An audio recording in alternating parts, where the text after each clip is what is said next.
Assalamualaikum warahmatullahi wabarakatuh. Perkenalkan, nama saya Syahroja Aulia dengan NIM 223111017, dan kali ini saya akan menjelaskan tentang anatomi topografi ekstremitas kranial. Kemudian di sini saya akan lebih menjelaskan tentang ekstremitas regio scapulohumeri lateral yang menjauhi dan regio scapulohumeri medial yang mendekati.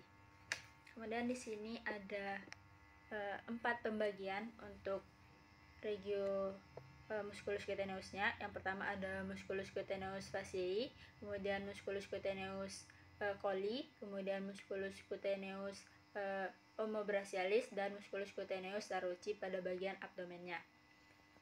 Kemudian apa sih musculus cutaneus itu? Musculus cutaneus merupakan muskulus tipis yang tumbuh berkembang pada fascia superficial dan melekat pada sebagian besar kulit, namun tidak seluruhnya, yang berfungsi untuk mengusir lalat serta nyamuk pengganggu.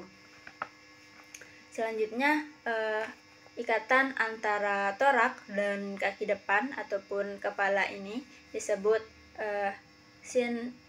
sinsarcos. Kemudian kita mulai dari bagian torak terlebih dahulu. Di sini ada musculus trapezius yang terletak pada puncak tuber spina scapula, dan terdapat 2 pembagian, yaitu pembagian musculus trapezius cervicalis yang ke depan dan musculus trapezius thoracalis yang ke belakang. Musculus trapezius ini berfungsi sebagai gerakan os scapula ke arah craniodorsalis dan craniocaudalis ataupun belakang.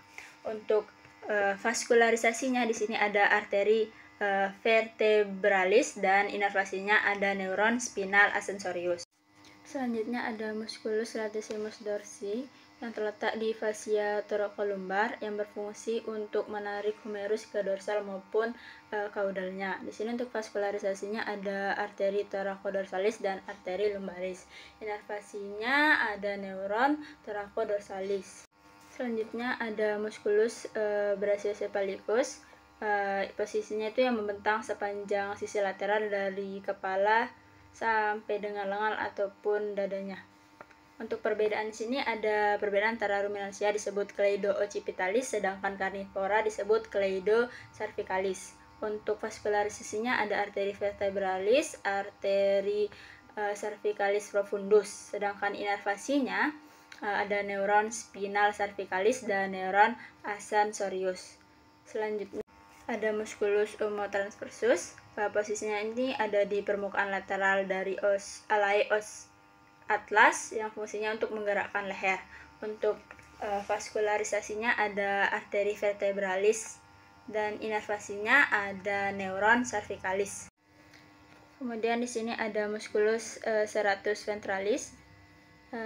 Ada 2 pembagian, yaitu pembagian cervicalis bagian depan dan caudalis atau bagian belakang seperti sayap ini. Untuk vaskularisasinya di sini ada arteri vertebralis dan arteri cervicalis profunda, sedangkan inervasinya ada neuron cervicalis dan neuron thoracolongum.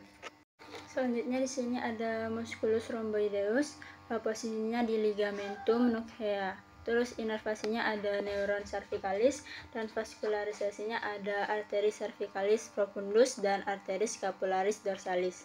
Kemudian kita beralih ke scapulanya di sini. Di sini yang pertama ada musculus supraspinatus yang terletak pada fossa supraspinata, dan untuk vaskularisasinya ada arteri subscapularis dan inervasinya ada neuron subscapularis. Kemudian di sini yang nomor 2 ini ada musculus infraspinatus yang posisinya berada di fossa infraspinatus. Untuk vaskularisasinya ada arteri subscapularis dan inervasinya juga neuron subscapularis. Kemudian untuk pemisah antara superficial dan inner spinatus ada tuber spina. Kemudian kita beralih ke musculus brachialis yang nomor 7 yang kecil ini. Untuk Vaskularisasinya ada arteri circumflexa humeri caudalis, dan inervasinya ada neuron musculocutaneus. Kemudian ada musculus anconeus yang nomor 13, musculus anconeus yang melekat pada fossa olecranon. Untuk vaskularisasinya ada arteri collateral ulnaris dan collateral radialis. Sedangkan untuk inervasinya ada neuron radialis. Selanjutnya kita beralih ke musculus scapula-humeri medial.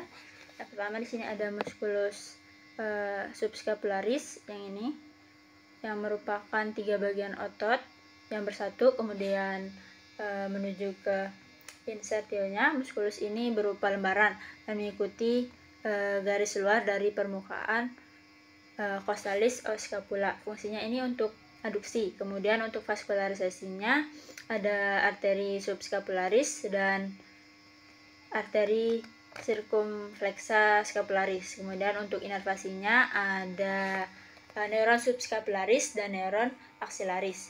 Kemudian ada musculus teres major yang ini, musculus teres major. Musculus ini pada beberapa bagian merupakan lembaran dan membentang dari sisi caudal scapula menuju tuberositas teres major. Kemudian fungsinya ini untuk fleksor persendian pada bahu. Kemudian untuk vaskularisasinya ada arteri subscapularis dan arteri thoracodarsalis. Kemudian untuk inervasinya ada neuron atlaris. Dan yang terakhir ada musculus coracobrachialis. Ini musculus ini merupakan lembaran juga dan terletak pada permukaan medial dari persendian bahu ataupun lengan. Kemudian berfungsi untuk aduksi lengan dan fleksor pada persendian bahu. Kemudian untuk vaskularisasinya sendiri arteri circumflexa humeri cranialis dan subscapularis. Kemudian untuk